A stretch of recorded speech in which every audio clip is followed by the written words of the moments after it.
नमस्कार विद्यार्थियों, मैं धारा सिंह और आप देख रहे हो मेरा YouTube चैनल गुरुकुल धारा। और आज मैं लाया हूं आपके लिए बहुत ही बेहतरीन और एक नया अलंकार, वो है उत्प्रेक्षा अलंकार। उत्प्रेक्षा अलंकार।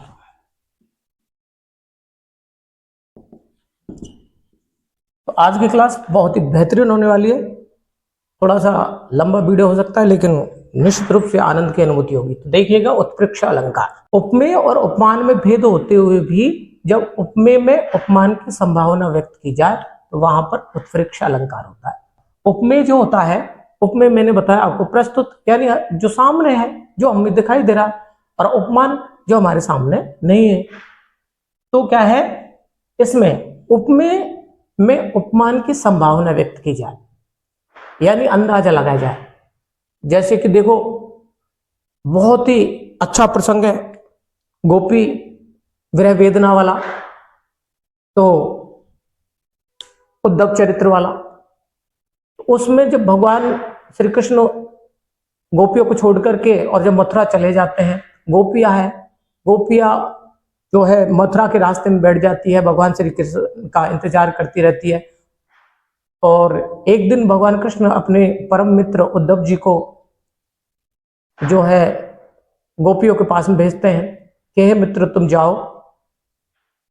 तो अपने मित्र की आज्ञा लेकर के उद्धव जी जब वृंदावन आने को होते हैं, तो वो तो रोज बैठती थी गोपियां, तो वो बैठी हुई है। और जब उनको दूर से एक रथ आता हुआ दिखाई दिया, तो उन्होंने एक संभावना व्यक्त की कि शायद हमारा प्रेमी भगवान श्री कृष्ण आज आ रहे हैं।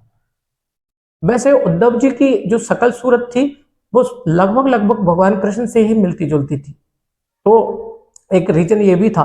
तो वो संभावना व्यक्त कर रही थी कि शायद हमारा कृष्ण आ रहे हैं। लेकिन जब पास में आए उद्धव जी, तो उनकी सारी इच्छाएं वो खत्म हो गई, दुख में तब्दील हो गई, यानी भगवान कृष्ण नहीं आए। तो कहने का तात्पर्य यह है, जब उपमेय में उपमान की संभावना व्यक्त की जाए तो वहां पर कौन सा अलंकार होता है? उत्प्रेक्षा अलंकार होता है। तो किस तरह से, देखिए, इसके विभिन्न प्रकार के उदाहरणों के माध्यम से हम समझते हैं। इसके तीन भेद होते हैं। कौन कौन से? एक भेद होता है, वो होता है वस्तुत प्रेक्षा। वस्तुत प्रेक्षा। दूसरा जो भेद होता है इसका, वो होता है हेतुत प्रेक्षा। हेतुत प्रेक्षा। और तीसरा जो भेद होता है वो होता है फलोत्प्रेक्षा। फलोत्प्रेक्षा। ये उत्प्रेक्षा अलंकार के तीन भेद होते हैं। तो देखिए उदाहरण, जैसे, और इसमें अलंकार की एक पहचान और है। वो पहचान क्या है कि वाचक शब्द होते हैं। जैसे उपमा में वाचक शब्द होते हैं सा, मान, सरिस, सदृश आदि। इसी तरह से क्या है कि ये जो उत्प्रेक्षा अलंकार है, उत्प्रेक्षा अलंकार के भी वाचक शब्द है। वाचक कौन से हैं? जानो, मानो, जनु, मनु, एव। जानो, मानो, जनु, मनु, एव। जनु, मनु, एव, ये क्या है? वाचक शब्द है। इनके द्वारा उत्प्रेक्षा अलंकार को सरलता से हम पहचान सकते हैं। ये पंक्ति में आते हैं। जैसे देखिए, उस काल मारे क्रोध के। उस काल, काल कहते हैं समय को। उस काल मारे क्रोध के तन कांपने लगा। उस काल मारे क्रोध के तन कांपने लगा, मानो हवा के बेग से। मानो हवा के बेग से सोता हुआ सागर जगा। मानो हवा के बेग से सोता हुआ सागर जगा। तो देखिए पंक्ति में पहली पंक्ति है कि उस काल मारे क्रोध के। कोई व्यक्ति है, उसको क्रोध आ रहा है। जब क्रोध आ रहा है, क्रोध आता है किसी व्यक्ति को, तो वो कांपने लगता है। तो ये क्या है? उपमेय। उपमेय क्या चीज है? क्रोध में शरीर का कांपना। तो जिस व्यक्ति को क्रोध आ रहा है, उसका शरीर जो कांप रहा है, वो उपमेय है, प्रस्तुत है। अब वो शरीर उसका इस तरह से कांप रहा है जिस तरह से मानो हवा के बेग से। मानो हवा के बेग से, जैसे कोई हवा है और हवा चल रही है और उसके बेग से सोता हुआ सागर जगा। तो क्या है कि समुद्र जो है, समुद्र में जो जल है, जल की जो धारा है, तरंग है, वो लहर है, वो अधिक वेग से उठने लगती है। तो इस तरह से जैसे समुद्र जो है, तो समुद्र में उड़ती हुई जो लहरें हैं वो उपमान है। तो ये संभावना व्यक्त की जा रही है, जबकि है नहीं है, मतलब उस व्यक्ति का क्रोध ऐसे जग रहा है जैसे समुद्र में क्या है कि हिलोर। तो संभावना व्यक्त की जा रही है। और इसमें क्या है, शब्द आ गया मानो, वाचक शब्द आ गया, इसकी पहचान है जानो मानो जन मन, ये वो वाचक शब्द है। इसी तरह से अब इनके और उदाहरण लेंगे तो उनको आपको विस्तार से समझ में आ जाएगा। जैसे देखिए वस्तुत प्रेक्षा। वस्तुत प्रेक्षा कहाँ होता है, जब एक वस्तु में दूसरी वस्तु की संभावना व्यक्त की जाए। जब एक वस्तु में दूसरी वस्तु की संभावना व्यक्त की जाए तो वहां पर वस्तुत प्रेक्षा अलंकार होता है। इसका बहुत ही सुंदर उदाहरण है बिहारी जी। बिहारी जी का एक दोहा है, बिहारी जी ने लिखा है कि प्राण प्रिया मुख जगमगाती, अरे प्राण प्रिया मुख जगमगाती, नीचे अंचल चीर, और मनहु कला निधि झल मिलई, तो कालिंदी के नीर। मनहु कला निधि झल मिलई, तो कालिंदी के नीर। अर्थ और भावार्थ समझिएगा कि बिहारी जी लिखते हैं कि प्राण प्रिया मुख जगमगाती, प्राण प्रिया, प्राण प्रिया मुख जगमगाती, जगमगाती, प्राण प्रिया मुख जगमगाती, नीचे अंचल चीर, नीचे अंचल। बिहारी जी लिख रहे हैं कि प्राण प्रिया कोई स्त्री है, नायिका है, उसका जो मुखमंडल है जगमगाती, इस तरह से शोभा को प्राप्त हो रहा है, सुंदरता को प्राप्त हो रहा है। नीचे अंचल यानी वस्त्र जो है, उस वस्त्र के नीचे यानी मुंह उसने वस्त्र से ढक रखा है, पर्दा कर रखा है, और पर्दे में उसके सौंदर्य, उसके मुखमंडल का सौंदर्य है, वो सौंदर्य की आभा चमक रही है। तो कैसे चमक रही है, प्राण प्रिया मुख जगमगाती, नीचे अंचल चीर, मनहु मनहु माना की, मनहु कलानिधि, कलानिधि कहते हैं चंद्रमा को, मनहु कला निधि झलमलई, झलमलई कालिंदी के नीर, कालिंद कालिंदी, कालिंदी के नीर। अब देखिए इसमें कि प्राण प्रिया मुख जगमगाती, नीचे अंचल चीर, मनव कलानिधि झलमलई कालिंदी के नीर। तो कवि बिहारी जी लिख रहे हैं इसमें कि प्राण प्रिया मुख जगह कि नायिका का जो मुखमंडल है और नायिका के मुखमंडल का सौंदर्य है वो अपने वस्त्र के नीचे ऐसे शोभा को प्राप्त हो रहा है, ऐसे चमक रहा है। मनहु जिस तरह से कलानिधि यानी चंद्रमा जो है झलमलई चमकता है, कालिंदी के नीर, यानी कालिंदी कहते हैं यमुना नदी को और नीर कहते हैं जल। तो चंद्रमा जो है, तो चंद्रमा का जो क्या है परछाई है, वो यमुना नदी के नीर पर जिस तरह से चमकती है, शोभा को प्राप्त होती है, उस तरह से क्या है जो प्राण प्रिया है, नायिका है, उसका मुखमंडल वस्त्रों के नीचे शोभा को प्राप्त हो रहा है, सुंदरता को प्राप्त हो रहा है। तो इस संभावना व्यक्त की जा रही है, क्योंकि नायिका का मुखमंडल की सुंदरता अलग बात है और चंद्रमा की जो चांदनी का जो प्रकाश यमुना नदी में पड़ता है उसकी चमक अलग है, लेकिन यहाँ संभावना का भी बता रहा है। इसी तरह से इसका दूसरा उदाहरण और बता देता हूं आपको। जैसे देखिए कि दूसरा उदाहरण है इसमें भगवान कृष्ण का, ये भी बिहारी जी का है, बहुत ही अच्छा है कि सोहत ओडई पीत पट, बिहारी जी लिखते हैं सोहत ओडई पीत पट, श्याम सलोनि गात, अरे सोहत ओडई पीत पट, श्याम सलोनि गात, और मनो नीलमणि शैल पर तो आतप परो प्रभात, मनो नीलमणि सैल पर आतप परो प्रभात। तो देखिएगा कि सोहत ओडई, सोहत ओडई पीत पट, पीत पट, सोहत ओडई पीत पट, श्याम सलोन गात, श्याम सलोने गात। गात कहते हैं शरीर को। भगवान श्री कृष्ण अपने शरीर पर क्या धारण करते थे? पीतांबर यानी पीले वस्त्र। और जबकि उनका शरीर कैसा था? वो श्याम यानी श्याम वर्ण का था, सांवले थे भगवान श्री कृष्ण। तो भगवान श्री कृष्ण के शरीर पर जो पीतांबर धारण किए हुए हैं वो किस तरह से शोभा को प्राप्त हो रहे हैं, वो बात बताई इसमें बिहारी जी ने कि सोहत ओडई पीत पट, श्याम सलोने गात। और मन हो नीलमणि सैल पर, मन हो नीलमणि सैल पर, सैल कहते पर्वत को, मन हो नीलमणि सैल पर, तो आतप परो प्रभात, आतप परो प्रभात। प्रभात कहते सुबह।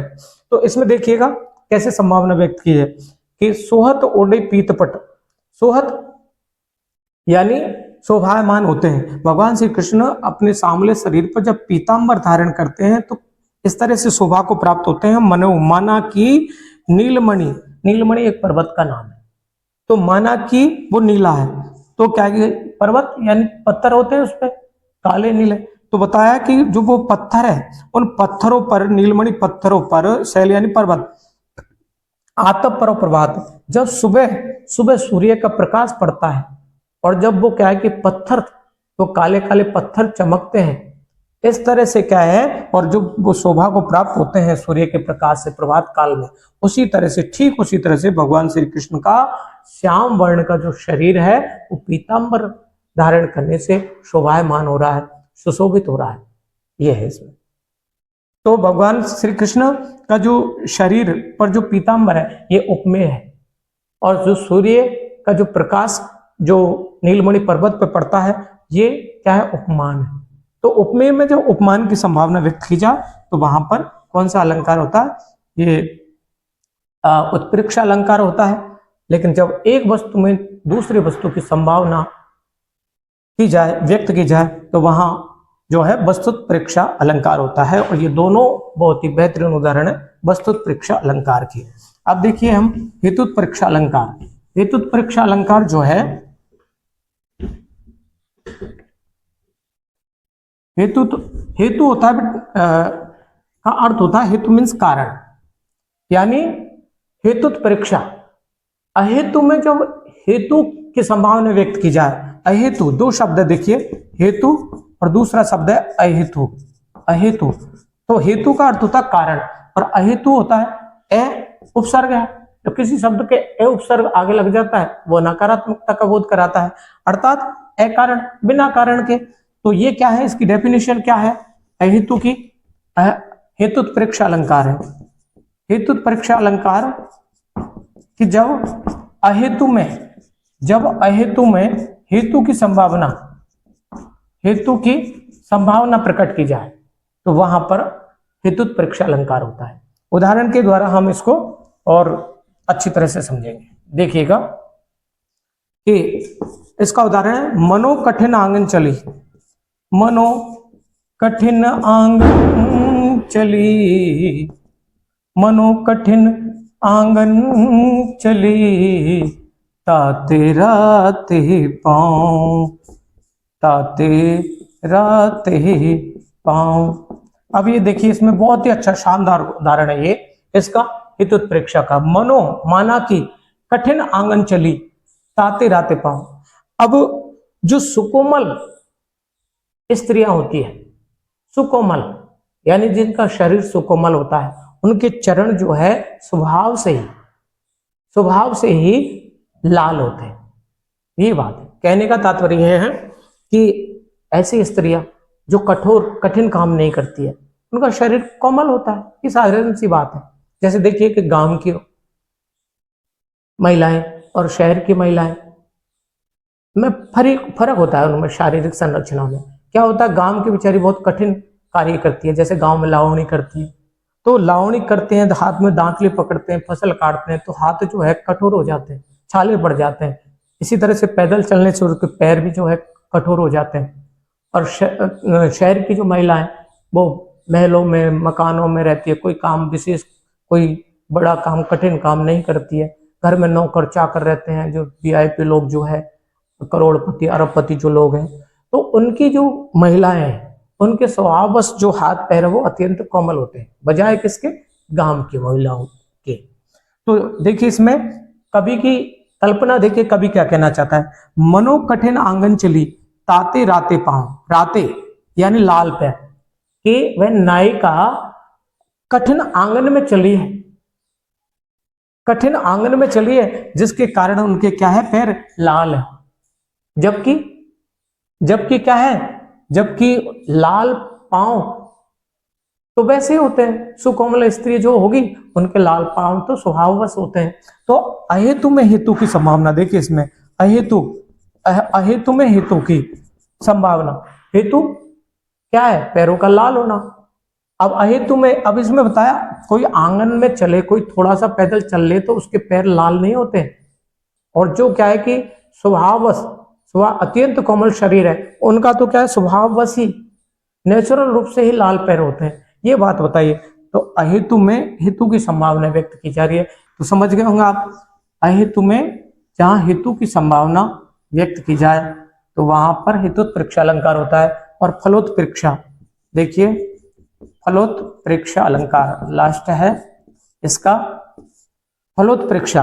अब इसमें भी वही जो हेतुत्प्रेक्षा है, अहेतु में हेतु की संभावना व्यक्त की जाए, और इसमें फलोत्प्रेक्षा यानी कि अफल में जब फल की संभावना व्यक्त की जाए, फल की संभावना व्यक्त की जाए, संभावना व्यक्त की जाए, तो वहां पर कौन सा अलंकार होता है, फलोत्प्रेक्षा अलंकार होता है। तो साथियों मित्रों दोस्तों, बहुत ही अच्छा उदाहरण है, आपने सुना होगा पद्मावत एक काव्य है, इसका मलिक मोहम्मद जासी का काव्य, क्या महाकाव्य है, जिस पर फिल्म बन चुकी है पद्मावत, आपने देखी होगी, विवाद भी रहा था उस फिल्म पे। राजा रतन सेन रहते हैं चित्तौड़ के, और उसकी पहली पत्नी रहती है नागमती, दूसरी पत्नी है उस पद्मावती जी। लेकिन पहली पत्नी के बारे में है जो मैं उदाहरण बताने जा रहा हूं उसमें, पहली पत्नी जो नागमती है, तो उसको छोड़ करके और राजा रतन सिंह चले जाते हैं, क्योंकि जो दूसरी पत्नी है पद्मावती, उसकी सुंदरता पर मोहित होकर के और राजपाट छोड़ करके, महलों को छोड़ करके निकल जाते हैं।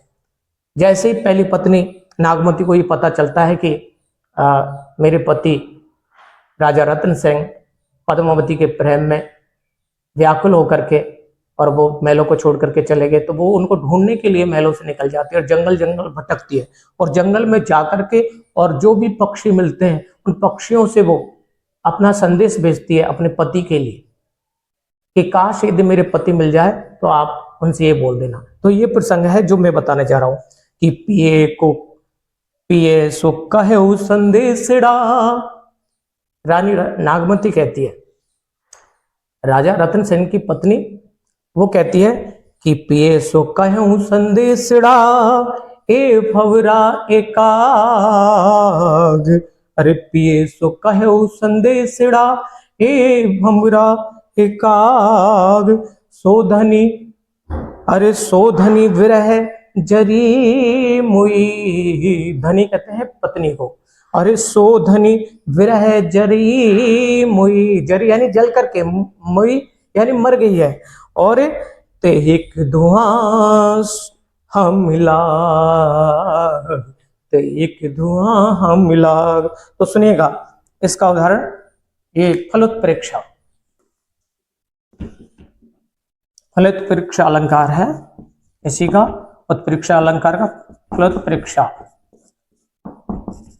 तो देखिएगा कहते हैं कि पिए सो कहे संदेशड़ा, पिए सो कहे संदेशड़ा, ए भंवरा एका, ए भंवर एकाग। और क्या कि शोधनी, शोधनी विरह, शोधनी विरह जरी मुई। और तेहिक धुआं मिला, तेहिक, तेहिक धुआं हम मिला। अर्थ और भावार्थ समझिएगा। तो राजा रतन सेन की पत्नी जब जंगल में भटकती है तो एक भ्रमर मिलता है भौरा, और एक काग यानी कौवा मिलता है। तो अपने पति को संदेश पहुंचाना चाह रही है वो, किसके माध्यम से? एक भ्रमर के माध्यम से और काग कौवा के माध्यम से। तो भ्रमर से, एक भ्रमर और कौवा से कहती है, क्या कहती है कि पिए सो कहे उस संदेशिड़ा, ए भ्रमर एका, हे भ्रमर पर हे कौवा, मेरे कहीं पति मिल जाए तो मेरे पति से कह देना। क्या कह देना? मेरा ये संदेश कह देना कि शोधनी विरह, कि तुम्हारी जो पत्नी है ना वो विरह रूपी आग में जरी यानी जल करके मई यानी मर गई है। ये मेरा पति से ये मेरा मैसेज कह देना, संदेश कह देना। और तेक दुहा मिला। और आगे, आगे क्या कहते हैं कि वो जो भ्रमर है ना और काग है वो कहते हैं कि तेक यानी उसकी, वो जो आग में, जिस प्रेम की विरह रूपी वेदना की आग में जल करके मर गई है, और आग है तो धुआं होगी, तो उससे उठने वाली जो आग की धुआं है ना, उस धुआं के कारण ही हम जो है हम काले हो गए। भ्रमर आपने देखा होगा काला रहता है, कौवा का भी रंग कैसा होता है? काला। तो यहां बताया जा रहा है कि उनकी वो आग की धुआं से ही हम क्या होगी? जल करके, और हम जो है काले होंगे। हमारा काला रंग है वो उनकी आग के कारण है। अब बताइए इसमें फलोत्प्रेक्षा, अफल यानी भ्रमर जो है, भौरा जो है और काग है, उसका तो नेचुरली काला रंग रहता है, वो तो भगवान ने बनाए। अब भगवान ने बनाया उनका काला रंग, तो किसी की आग की धुआं से थोड़ी हुआ है। लेकिन अफल में और फल की जो है संभावना व्यक्त की जा रही है कि जो राजा रतन सेन की पहली पत्नी नागमती है, और वो जो विरह रूपी वेदना की आग में जल करके मरी, और जल वो आग की जो लपटों से जो धुआं उठी, उनकी धुआं से ही कौवा का और भ्रमर का काला रंग होना बताया इसमें। तो ये अफल में और फल की संभावना व्यक्त की है, जबकि ऐसा नहीं होता। तो इन्हीं खूबसूरती के साथ में ये उत्प्रेक्षा अलंकार का समापन होता है। धन्यवाद।